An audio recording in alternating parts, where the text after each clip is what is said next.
There are names that do not simply echo through history. They haunt it. They linger like a shadow crawling across the walls of the human mind, whispering truths we are afraid to hear. And among those names stands one man, a quiet clerk, a son burdened by fear, a dreamer trapped in a labyrinth of his own making, Franz Kafka, a writer whose life felt like a corridor with no doors, a soul who believed he was born guilty, guilty without a crime, guilty simply for existing. Tonight, we descend into his world, a world where reality bends, where anxiety breathes, where the self fractures under the weight of expectation.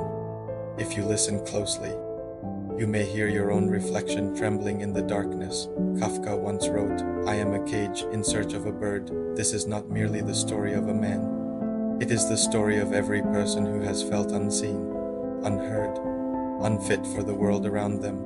A story for anyone who has woken in the night with the faint suspicion that life itself is an unfinished sentence, a trial with no verdict, a metamorphosis waiting to happen. Tonight we walk beside him, through the trembling hallways of childhood, through the suffocating machinery of bureaucracy, through the ink-dark storms of guilt, longing, and identity. And as we wander deeper, we may discover that Kafka's world is not separate from our own. It is a mirror, a map of the invisible forces that shape the human spirit. So before we begin this descent, I ask you if you wish for more journeys like this, more explorations into the shadows of brilliant minds, then like this video, share it, and subscribe for more stories that illuminate the heart of darkness, because the tale you are about to hear is meant for those who dare to look inward, for those who can withstand the brilliance of the obscure, for those who understand that in darkness, meaning waits. Let us begin. Let us open the first door and step into the quiet terror and fragile hope that defined the life of Franz Kafka.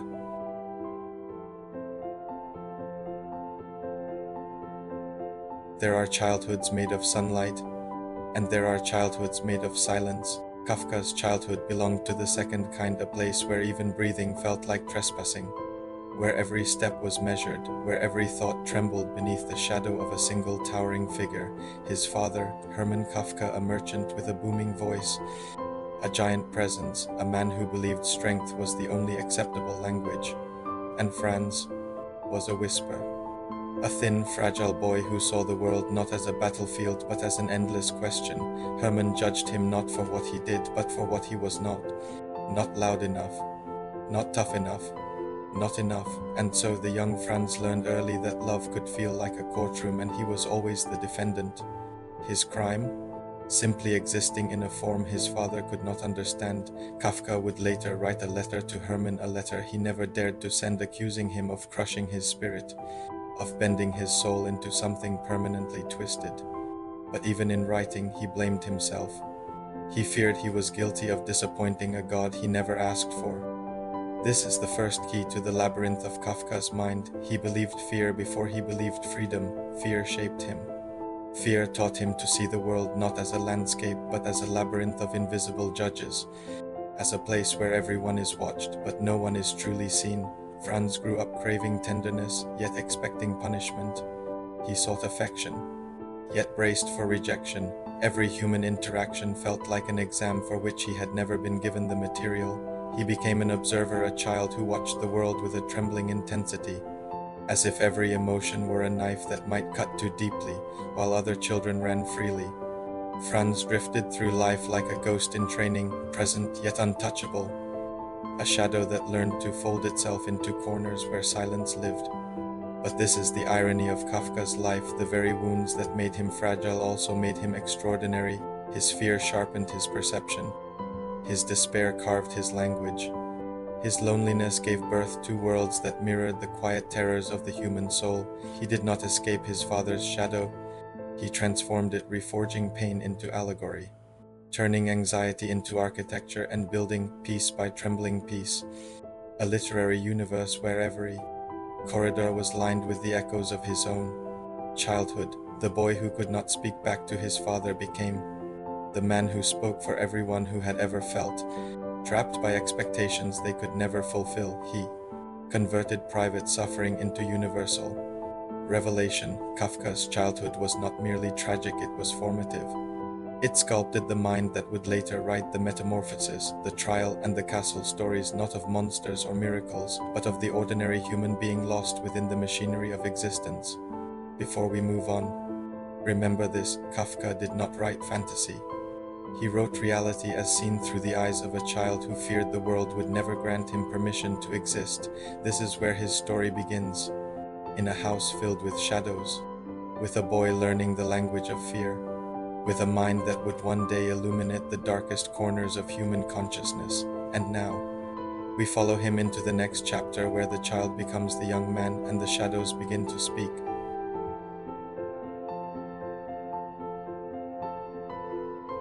Growing older did not free Kafka, it merely taught him new ways to suffocate. Adulthood brought obligations: school, university, the expectations of becoming a respectable man. But in his heart, Franz felt like a visitor passing through a life that did not belong to him. He studied law, not because he loved it, but because it was the one choice that displeased his father the least. Every lecture felt like wearing a mask 2 sizes too tight. Every exam felt like a trial in which he himself was the accused. He longed for literature. Words were the only place where he could breathe without trembling. Yet even in his passion, Kafka carried shame like a second skin. He feared that writing was selfish, that it was indulgent, that it made him unfit for the world of real men. And still every night, when everyone else slept, he wrote. He wrote as if the page were the only doorway through which his trapped soul could escape. He wrote with urgency, with desperation, as if silence itself were hunting him.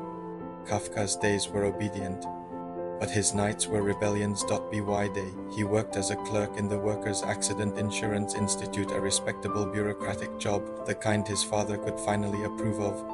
Kafka excelled at it, ironically. His precision, his sensitivity, his near-paralyzing fear of mistakes made him extraordinarily good at the cold machinery of the system, but success tasted like ashes.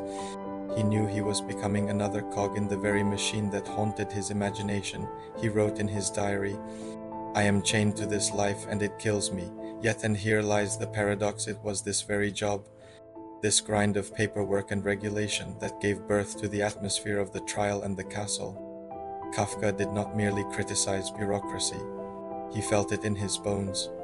He lived it: every stamp, every form, every rule, every silent, suffocating expectation. All became the architecture of his literary nightmares. But the most painful burden of becoming an adult was not his job.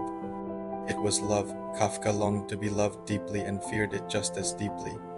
He craved intimacy, but believed intimacy required a version of himself that did not exist. He fell in love with Felice Bauer, a woman who saw in him both brilliance and fragility. Their relationship was a dance between desire and self-sabotage. One moment, Kafka wrote letters overflowing with tenderness. The next, he begged her not to expect too much from him because he believed he had nothing to offer except anxiety and unfinished manuscripts. He feared marriage, feared failing as a husband, feared being consumed by the demands of ordinary life. He wrote to Felice, "I am made of literature, and if I am taken away from it, I cease to exist." So he pushed her away, then pulled her close, then pushed her away again, until the relationship collapsed under the weight of contradictions he could not resolve. Kafka's adulthood is not the story of a man who failed to live. It is the story of a man who felt life too intensely, too deeply, too painfully. Like a violin that vibrates at the slightest touch, he wanted to be free. But every path to freedom seemed guarded by invisible judges. He wanted connection, but feared that anyone who truly saw him would recoil. He wanted peace, but his mind was a battlefield where guilt and longing fought endlessly for dominion over his soul. And yet, it was in this turmoil that Kafka's genius ripened. Every hesitation sharpened his insight. Every fear deepened his empathy. Every broken relationship became a mirror reflecting the universal struggle to be understood. He was not simply a writer.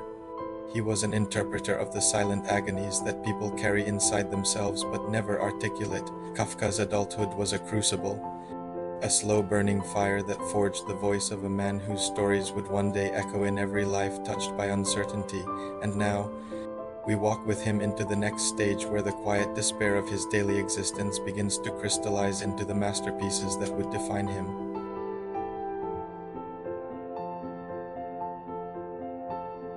There are writers who observe the world, and there are writers who bleed the world. Kafka belonged to the latter. His masterpieces, The Metamorphosis, The Trial, The Castle in the Penal Colony, were not simply stories. They were internal catastrophes translated into ink. Each work erupted from a fault line running through his psyche, a fault line named fear, a fault line named shame, a fault line named father. His writing rituals were an act of both devotion and self-destruction. He would stay awake until dawn, his weak body trembling, his lungs tight, his nerves on fire. He described the process like digging with broken hands into one's own chest. He wrote as if he were trying to carve himself out of stone, as if words were the only tools capable of freeing him from the invisible machinery that ground him down daily. And that machinery, the system, the bureaucracy, the faceless institutions haunted him relentlessly. Kafka lived in an age where empires ruled through documents, where lives were decided by papers signed in distant offices, where the individual shrank beneath towering structures of authority. But to Kafka, this was not merely a political truth. It was a spiritual truth. He saw the machine everywhere, in courts, in offices, in families, even inside himself. His characters are not victims of society alone, they are victims of their own guilty consciences, their own spiraling thoughts.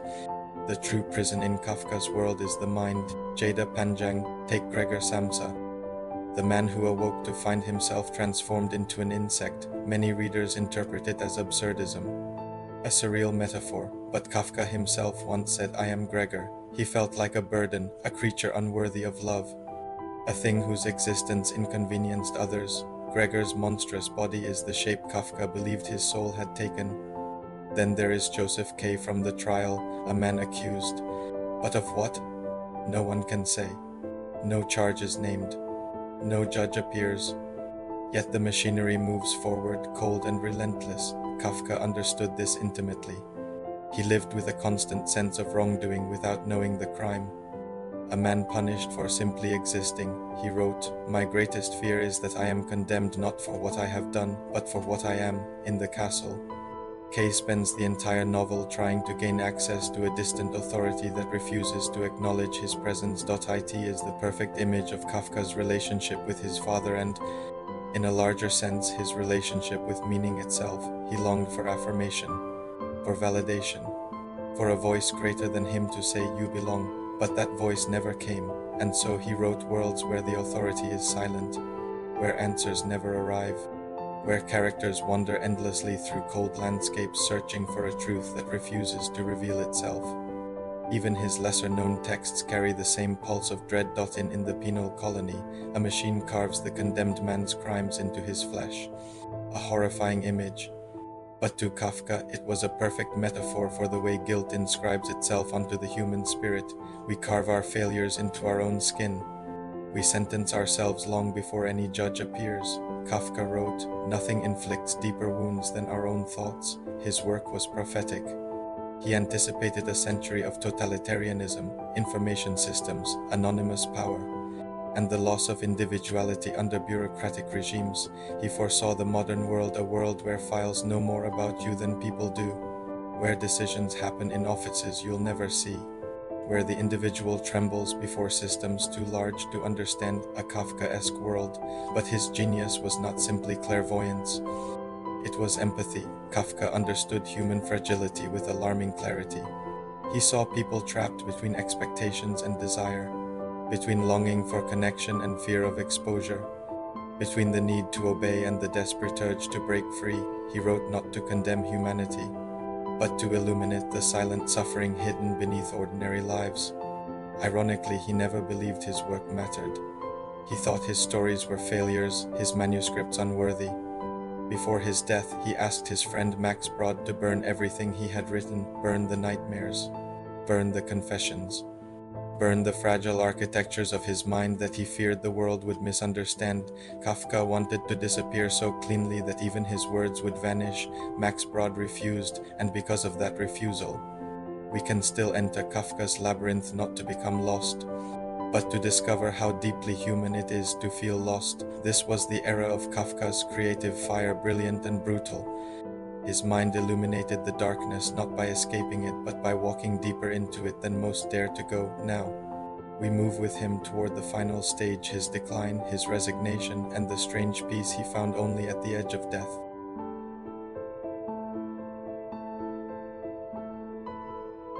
There comes a moment in every tortured life when the body can no longer carry what the mind refuses to release. For Franz Kafka, that moment arrived slowly, not as a collapse, but as a quiet surrender. Tuberculosis carved its way through him like a ghost sharpening its own bones. His voice grew thin. His breath shortened. Food became agony, as swallowing felt like pressing fire into his throat. He wasted away so gradually that even his reflections struggled to recognize him.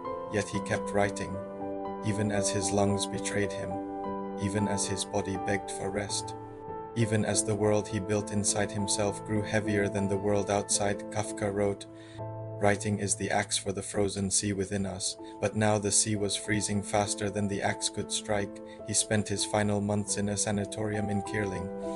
The walls were pale, the corridors silent, and the air carried a strange mixture of medicine and futility. Every footstep echoed like a farewell. His lover, Dora Diamond, remained by his side, a rare gentleness in a life dominated by fear and submission. She held his hands when they trembled too violently to write. She read to him when his voice dissolved into whispers. She refused to leave even as the shadow of death widened around him. But Kafka apologized for becoming a burden. Even in dying, he felt guilty for taking up space. During these final days, his thoughts became sharper, colder, more distilled. He confronted himself with a clarity no longer blurred by the machinery of daily life. He saw the truth of his existence not as a tragedy, but as a paradox. A man who longed for connection but feared exposure. A man who sought meaning yet believed himself unworthy of it. A man who dreamed of freedom but lived in a cage constructed from his own anxieties. He once wrote, "You are free, and that is why you are lost." This, to him, was the essence of being human. Not the triumphs, not the victories, but the confusion of standing between yearning and terror, between the need for warmth and the instinct to hide. The sanatorium doctor, trying to ease his final suffering, offered morphine. Kafka refused. He wanted to remain conscious, to face the end without illusions, to observe his own death the way he observed the world, with painful honesty. He told Dora, "I am not afraid of dying. I am afraid of not being understood." Those words were heavier than the illness burning inside him. One of the last things he worked on was The Hunger Artist, a story about a man who starves himself for art, for devotion, and for an audience that slowly loses interest. It is hard not to see it as Kafka's final confession. An admission that he had spent his life fasting from the world, choosing isolation, choosing pain, choosing obsession over comfort. He was both the artist and the one forgotten, both the performer and the dying man in the cage. "Because I could not find the food I liked," the hunger artist says. "Had I found it, I would have eaten like you all." Kafka never found that food, that spiritual nourishment, that sense of belonging. He searched all his life, but the world he inhabited was too vast, too cold, too labyrinthine for a soul as fragile as his. On June 3, 1924, Franz Kafka exhaled his final breath. Not with violence, not with spectacle, but with a quiet resignation, a fading of the light rather than a shattering of it. He died believing his work would soon be ash, burned by Max Brod as he requested. He died thinking his voice would vanish into the silence he feared, but Brod disobeyed. And because of that disobedience, Kafka did not disappear. He expanded. He endured. He became a mirror for generations who have felt unseen, unheard, misunderstood. In death, Kafka achieved what he could not in life, a form of liberation. The machinery could no longer grind him down. The shadow of his father could no longer darken his thoughts. The anxiety that gnawed at him could no longer hollow out his nights. All that remained was the echo of his words, untamed. "Unforgettable, uncomfortably true," he once said. "From a certain point onward, there is no turning back." That is the point that must be reached, and Kafka reached it not through triumph but through surrender, not through glory but through authenticity, not through answers but through the courage to articulate the questions that tear at the human soul. This is Kafka's final legacy, a dark illumination. a lantern held deep within the labyrinth, guiding not to escape but to understanding.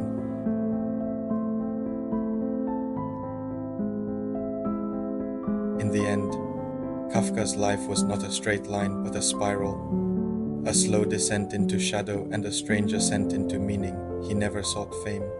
He never chased immortality. He wrote in the dark, afraid to be seen, yet unable to remain silent, and perhaps that is why he endures. Because his words were never crafted for applause, they were confessions, offered to a world he didn't believe would ever understand him. Kafka's suffering did not make him noble.